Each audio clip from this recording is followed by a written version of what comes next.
Hello my beautiful souls. चलिए देखते हैं कि आज आपके पर्सन आपको क्या कहना चाहते हैं। ठीक है, चलिए देखने की कोशिश करते हैं। हाँ, लव मैसेजेस भी लेंगे हम।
चलिए देखते हैं गाइज आपके पर्सन आपसे क्या कहना चाहते हैं। ठीक है,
यिन यांग दो बार आया है।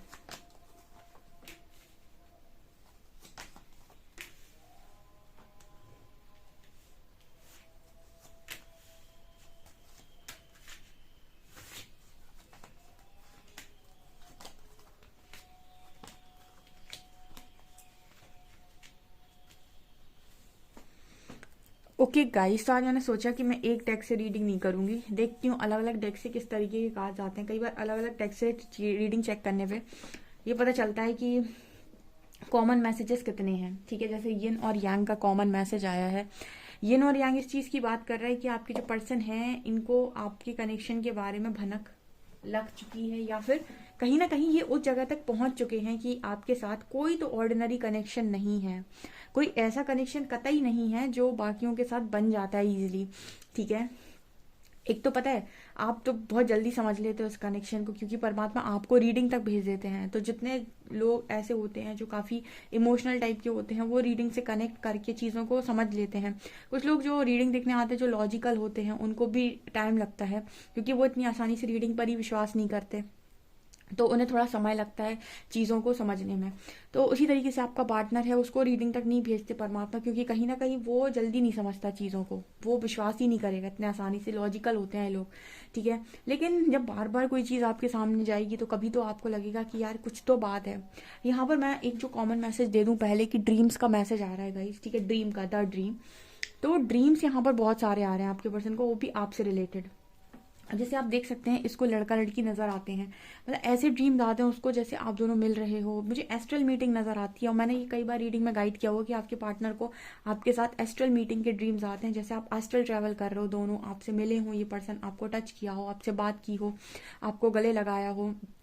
ठीक है, जो भी आप दोनों के बीच में सिनेरियो होगा, जैसी वाइब्रेशन आप भेज रहे होंगे उस तरफ, जैसी वाइब होगी आपकी इस पर्सन के प्रति, इनको वैसे ड्रीम्स आ रहे होंगे। जैसे आप अगर इस पर्सन से बहुत गुस्सा है तो इस पर्सन को आप ड्रीम्स में गुस्से में नजर आ रहे होंगे।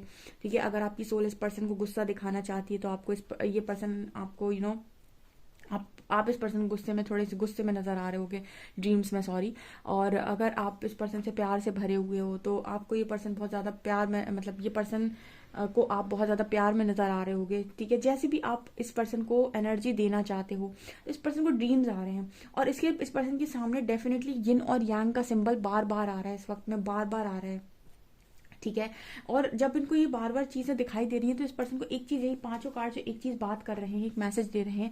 जब जब इस पर्सन को ये सिंबल दिखाई देता है तो ऊपर ही कार्ड है ऑर्डिनरीनेस का, तो इससे इस पर्सन को लगता है कि आपके साथ कोई ऑर्डिनरी कनेक्शन नहीं था, कुछ तो ऐसा था जो स्पेशल था। ठीक है, और ये सिंबल इस पर्सन को बार बार दिखाई दे रहा है। फिर इस पर्सन को ना अपना वो आलस याद आता है कि पुराने समय कह रही हूँ, पास्ट में, सॉरी। इस पर्सन ने अगर आपकी सब चीज़ों में पार्टिसिपेट किया होता, आलस नहीं फैलाया होता, टाइम से स्टैंड ले लिया होता, चीज़ें जब आपके हाथ में थी और जब आपने बिगाड़ दी, वो बहुत इस पर्सन को याद आता है। इस पर्सन इसे जितने भी लोगों के पार्टनर उनसे रन करते हैं ना, रन करते हैं और उसके बाद जब भाग जाते हैं उसके बाद पछताते इसीलिए भी हैं क्योंकि उस समय उस पर्सन के हाथ में सारी चीज़ें थी। वो चाहता तो एक बार सारी चीज़ों से मतलब सारी चीज़ों में 100% दे सकता था। ठीक है, यहाँ पर जिनके पार्टनर से एकदम ही 100% नहीं दिया है, जैसे 100% देने का मतलब हो गया कि आपको लगता है पेरेंट्स नहीं मानेंगे, अरे एक बार पेरेंट्स से बात करके तो देखो। ठीक है, उनको मना के तो देखो। मैंने तो ऐसे लोग भी देखे हैं जो 2-2 3-3 साल बात को दबा कर रखते हैं कि जब हमारी बात कंप्लीट हो जाएगी तभी शादी होगी, कहीं आगे बढ़ेंगे। ठीक है, तो 2-2 3-3 साल पेरेंट्स नहीं मानते, उसके बाद भी लोगों की शादियां होती हैं, कुछ लोगों की नहीं हो पाती हैं। लेकिन वहां पे ये होता है कि इंसान ने अपने 100% एफर्ट्स तो लगाए एटलीस्ट।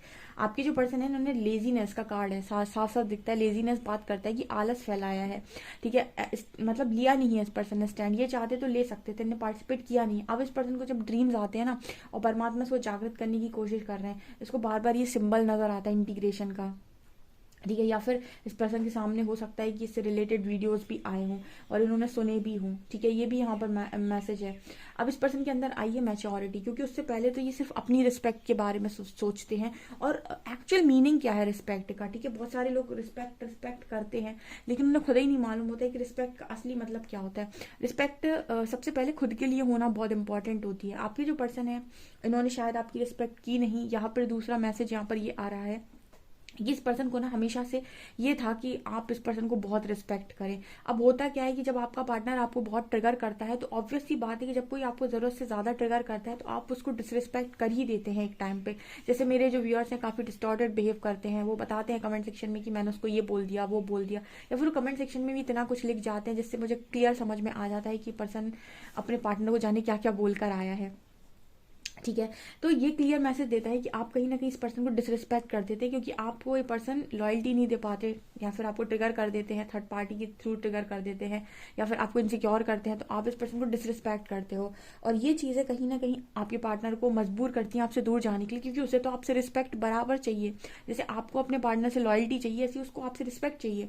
तो यहाँ पर इस चीज़ को समझ में, जैसे आपको परमात्मा समझाते हैं कि लॉयल्टी का रियल मीनिंग क्या है, उसी तरीके से इस पर्सन को यहाँ पर समझाया जा रहा है कि रिस्पेक्ट का रियल मीनिंग क्या है। ठीक है, सबसे पहले रिस्पेक्ट उस व्यक्ति की होती है जिसके गुण बहुत अच्छे हों। ठीक है, उसको रिस्पेक्ट मिलती है।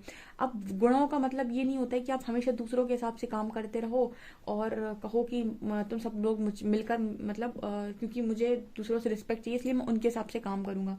ये नहीं होता। रिस्पेक्ट का मतलब ये होता है कि आप अपने जो भी काम आप करते हो उनको सिर्फ राइट वे में करो। ठीक है, जो आपकी कॉन्शियसनेस को मैच कर रहे होंगे, अगर आप गलत नहीं हैं तो आपको रिस्पेक्ट डेफिनेटली मिलेगी। और अगर आप कहीं गलत हैं या फिर कुछ है, तो कुछ लोग ऐसे भी होंगे जो आपको डिसरिस्पेक्ट कर जाएंगे। ठीक है, तो डिपेंड करता है कि आपके कर्मा कैसे हैं। तो रिस्पेक्ट आपको इससे नहीं मिलती कि आप दूसरों के हिसाब से काम करो, कितनी दूसरों की चमचागिरी करो। ठीक है, वो कहते हैं ना चापलूसी, ठीक है, वो करो, उसकी वजह से आपको रिस्पेक्ट मिले। ठीक है, रिस्पेक्ट का मीनिंग होता है अपना काम अच्छा करो, जैसे जिसको कदर होगी वो करेगा रिस्पेक्ट, जिसको नहीं होगी वो उसको जाने दो। ठीक है, सबसे वैसी रिस्पेक्ट नहीं मिलती, क्योंकि जो समझदार होंगे वो रिस्पेक्ट करेंगे, और जो जिनमें दिमाग की कमी होगी वो नहीं कर पाएंगे। ठीक है, तो आपके पर्सन इस चीज़ में मैच्योर हुए हैं। यहाँ पर कार्ड है यिन और यांग और गार्डन का। अगेन यहाँ पर बबल फेस की एनर्जी है। आपका जो पर्सन है ना वो मतलब कहीं ना कहीं जब इसको ये सिंबल नजर आते हैं ना, तो उस पर्सन को ये समझ में आता है कि जो चीज़ इस पर्सन में कम थी वो आप में ज़्यादा थी, जो आप में कम थी वो उस पर्सन में ज़्यादा थी। तो इस पर्सन को ऐसा लग रहा है कि आप दोनों एक दूसरे के पूरक हैं। ठीक है, इस पर्सन के सामने ये सिंबल बार बार आ रहा है। ठीक है, कभी तो ये पर्सन सर्च करके देखेंगे कि इस सिंबल का मीनिंग क्या होता है। ठीक है, या फिर शायद जान ही गए हों।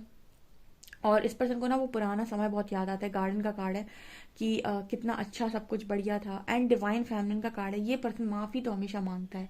ठीक है, ये जो भी इसने किया ना, आलस फैलाया है, ठीक है, पार्टिसिपेट नहीं किया चीज़ों में, इस चीज़ को लेकर ये पार्टनर माफ़ी मांगते हैं। और किससे मांगते हैं? डिवाइन फेमिनिन से मांगते हैं। मतलब उस पर्सन को ये तो मालूम है कि आप इस दुनिया में जितने स्पेशल आप हो उस पर्सन के लिए, उतना कोई नहीं। अब उसको ऐसा लग सकता है कि इसका कारण ये है कि वो आपको इतना ज़्यादा चाहता है या चाहती है, इसीलिए आप इतने स्पेशल हैं। जबकि इसका रियल मीनिंग ये है, इसका रियल मीनिंग ये है कि आपने कहीं ना कहीं यहाँ पर इस तरीके की चीज़ों को क्रिएट कर रखा था उसके साथ, कि वो मजबूर हो गया आपको इतना चाहने के लिए। देखिए, कोई किसी को कब चाह पाता है? जब उसे वो सारी चीज़ें, जो सारा कुछ वो देख रहा था या ढूंढ रहा था, वो किसी में दिखाई दे उसे। ठीक है, मतलब जैसे यहाँ पर डिवाइन फेमिनिन का कार्ड है, तो आपका पार्टनर ऐसा सोच सकता है कि वो आपको बहुत ज़्यादा चाहता है, इसीलिए उसको आपकी फिक्र है। ठीक है, जबकि सच बात तो ये है कि आपने इस पर्सन को चाहने के सारे मौके दिए हैं। कोई इंसान आपको तब तक नहीं चाह सकता जब तक कि आपके अंदर कुछ गुण ना देख ले। मैं सच बात बता रही हूँ। इंसान ज़्यादातर किसी को चाहता है या फिर किसी से प्यार करता है तो अच्छाइयों से ही करता है, और जैसी बुराइयां सरफेस आने लगती हैं, जैसे ही कमियां सरफेस आने लगती है, वैसे ही भागने लगता है। ठीक है, तो गुणों से ही प्यार होता है। यहाँ पर फॉरगिवनेस का कार्ड है। पर्सन के लिए आप बहुत स्पेशल हैं और माफ़ी मांगता है ये पार्टनर आपसे बहुत ज़्यादा। मेरी रीडिंग में तो अक्सर आता है। यहाँ पर कार्ड है trapped in fear, from foundation, spiritual strength, intuition. इस पर्सन के अंदर बहुत सारे डर है इस वक्त में। एक तरीके से मुझे जैसे मैसेज मिल रहा है यहाँ पर ट्रैप्ड इन फियर से, कि आपका जो पर्सन है ना बहुत ज़्यादा, मतलब इस वक्त में डर में है, डरा हुआ व्यक्ति है ये बहुत ज़्यादा। और यूनिवर्स इसका ना फ्रेम फाउंडेशन का कार्ड से इसको चट्टान की तरह मजबूत कर रहे हैं। कोई व्यक्ति मजबूत कब बनता है? जब उसके अंदर से डर रिलीज हो जाए और उसके अंदर की स्पिरिचुअल पावर जाग जाए, यानी इसके अंदर की सोल पावर जाग जाए। सोल पावर कब जागेगी? जब व्यक्ति इंट्यूशन को फॉलो करेगा। ये चारों कार्ड एक ही मैसेज दे रहे हैं कि आपके पार्टनर के इंट्यूशंस को जगाया जा रहा है, इंट्यूशंस को बढ़ाया जा रहा है, और उनको बताया जा रहा है कि आपके पीछे जो पावर खड़ी है वो ब्रह्मांड चला रही है। ठीक है, आपके पीछे जो पावर खड़ी है वो पूरे यूनिवर्स को कंट्रोल किए हुए है। तो आपको किसी व्यक्ति विशेष से डरने की आवश्यकता नहीं है। कोई व्यक्ति आपका कुछ नहीं बिगाड़ सकता। जैसे कि आपका जो पार्टनर है वो सबसे ज्यादा रिस्पेक्ट को लेकर डरता है कि उसकी रिस्पेक्ट पर कोई बात ना आ जाए, उसको रिस्पेक्ट का सबसे ज्यादा फियर होता है। तो जैसे यूनिवर्स उसको ये समझाने की कोशिश कर रहे हैं कि रिस्पेक्ट खुद के लिए होना इंपॉर्टेंट है, और अगर परमात्मा आपको रिस्पेक्ट कर रहा है तो एक टाइम ऐसा जरूर आएगा जैसे दुनिया भी आपको रिस्पेक्ट करेगी। ठीक है, तो अगर आपको डर है कि पता नहीं क्या होगा, कैसे होगा, इसका मतलब है कि आपने सरेंडर नहीं किया। ठीक है, जो सरेंडर कर देता है वो आराम से सुबह शाम बढ़िया खाना खाकर सोता है, क्योंकि उसको भरोसा है कि मेरा काम अब ऊपर वाला कर रहा है। अब मैंने ऊपर अपनी अर्जी लगाई हुई है और जब परमात्मा कर रहे हैं, यानी कि आपके लिए जो सबसे बेस्ट होगा वो होगा। ठीक है, जब तक आप दिमाग लगाते हैं चीजें वो होती हैं जो आप चाहते, जो मतलब आपकी बुद्धि अनुसार। लेकिन जब आप सरेंडर करते हैं तो फिर चीजें वो होती है जिसे हम कहते हैं गॉड का प्लान। ठीक है, तो यहाँ पर आपके पर्सन के इंट्यूशंस पढ़ाए जा रहे हैं और कहीं ना कहीं स्पिरिचुअल स्ट्रेंथ इस वक्त में बहुत ज्यादा बढ़ाई जा रही है। इस पर्सन को चट्टान की तरह मजबूत किया जा रहा है ताकि ये डर से बाहर निकले, ऐसा यहाँ मैसेज आ रहा है। एंड यहाँ पर देखिए कार्ड है डेथ, 4 ऑफ वॉन्ड्स। तो मुझे यहाँ पर ऐसा मैसेज दे रहे हैं एंजल्स कि ट्रांसफॉर्मेशन के बाद मैरिज करानी है भाई। ठीक है, डिवाइन कपल की मैरिज तो हम कराएंगे क्योंकि आपका यूनियन, आपकी मैरिज इस अर्थ के लिए बहुत इंपॉर्टेंट है। ठीक है, आपका यूनियन इस अर्थ में बहुत हाई वाइब्रेशन को क्रिएट करेगा। दूसरा, अगर आप दोनों की मैरिज होती है तो आप अध्यात्म को आगे बढ़ाएंगे, आप लोगों को समझाएंगे कि स्पिरिचुअल कनेक्शन किस तरीके से वर्क करते हैं। और इनमें जैसे हम पूरा कनेक्शन चलाते हैं दिल से, हम कहते हैं प्यार करते हैं हम सामने वाले से, और हम पूरे समय दिमाग का इस्तेमाल किए रहते हैं। ठीक है, स्पिरिचुअल कनेक्शन में ना दिल और ना दिमाग, यहाँ पर तो चीज़ें ही डिफरेंट वे में होती हैं। यहाँ पर चक्रास की बात हो रही है, यहाँ पर हीलिंग की बात हो रही है। तो ये सारी जब तक नॉलेज नहीं है तब तक व्यक्ति क्या करेगा, दोष देगा सामने वाले को। तो यहाँ पर यही एक कारण है कि अगर आप दोनों का यूनियन होता है तो आप दोनों का यूनियन एग्जाम्पल बनेगा कि देखो इस तरीके के यूनियन पॉसिबल है और ये सिर्फ और सिर्फ परमात्मा करा सकते हैं। और इन यूनियन को अगर कोई भी व्यक्ति अचीव करना चाहता है तो उसको किस प्रोसेस से जाना है, ये आप लोगों के पर्पस होते हैं कहीं ना कहीं। खासतौर से ट्विन फ्लेम्स के या हाई लेवल ऑफ सोलमेट्स के यही पर्पस होते हैं। ठीक है, तो यहाँ पर शादी आपकी परमात्मा का कॉन्ट्रैक्ट होता है, इसलिए डर की तो कोई बात ही नहीं है। जिसने जिंदगी दी है उसने कुछ सोचा है, और जिसने उसने सोचा है तो फिर तुम्हें सोचने की जरूरत नहीं है। यहाँ पर कार्ड है एस ऑफ शॉर्ट्स, एक न्यू बिगनिंग का मैसेज आ रहा है। यहाँ भी न्यू बिगनिंग, यहाँ भी न्यू बिगनिंग। डेफिनेटली एंजल्स ऐसा मैसेज दे रहे हैं कि जैसे आपके जो परमात्मा जो मैसेज दे रहे हैं कि ट्रांसफॉर्मेशन के बाद मैरिज होनी है, यहाँ पे न्यू बिगनिंग करानी है भाई, हमको करानी है। तो हम तो कैसे भी जगाएंगे इस व्यक्ति को। ठीक है, मुझे मेरे हरियर पे ना इतना विश्वास है कि मतलब कोई भी सिचुएशन आ जाए, कोई भी परिस्थिति आ जाए, मुझे पता है कि अगर इन्होंने डाली है तो या तो परीक्षा है, यानी टेस्टिंग है, या फिर वो कुछ देखना चाह रहे हैं, या फिर वो मुझे परख रहे हैं कि इसके दिमाग में क्या चल रहा है। मतलब मेरी लाइफ में कोई भी आती है तो मैं ये समझ जाती हूँ कि कुछ ना कुछ तो जुड़ा हुआ है। ठीक है, ऐसे ही तो नहीं आया है, अब क्योंकि भेजने वाला मुझे पता है कौन है। ठीक है, तो बहुत ही खूबसूरत रीडिंग है। और यहाँ पर मैं आप लोगों के लिए मैसेजेस ले लेती हूँ। First message we have, I want to express my feelings. ये पर्सन अपनी एक्सप्रेस करना चाहते हैं feelings. I want to shower you with gifts. ये पर्सन आपको बहुत सारे गिफ्ट्स भी देना चाहते हैं। I fear you will never forgive me. इस पर्सन को इस बात का बहुत डर रहता है कि आप माफ नहीं करेंगे, फियर में रहता है आपका person. And I am in third party situation. इस पर्सन के फियर का यही कारण है क्योंकि वो थर्ड पार्टी में गया था, तो उसे ऐसा लगता है कि शायद आप माफ नहीं करेंगे। सो आप अपना कमेंट सेक्शन में बता सकते हैं अपना फीडबैक कि आप क्या करेंगे, आप माफ करेंगे या नहीं। ठीक है, सो गाइस रीडिंग पसंद आए तो please like this video, subscribe my channel. Thank you guys.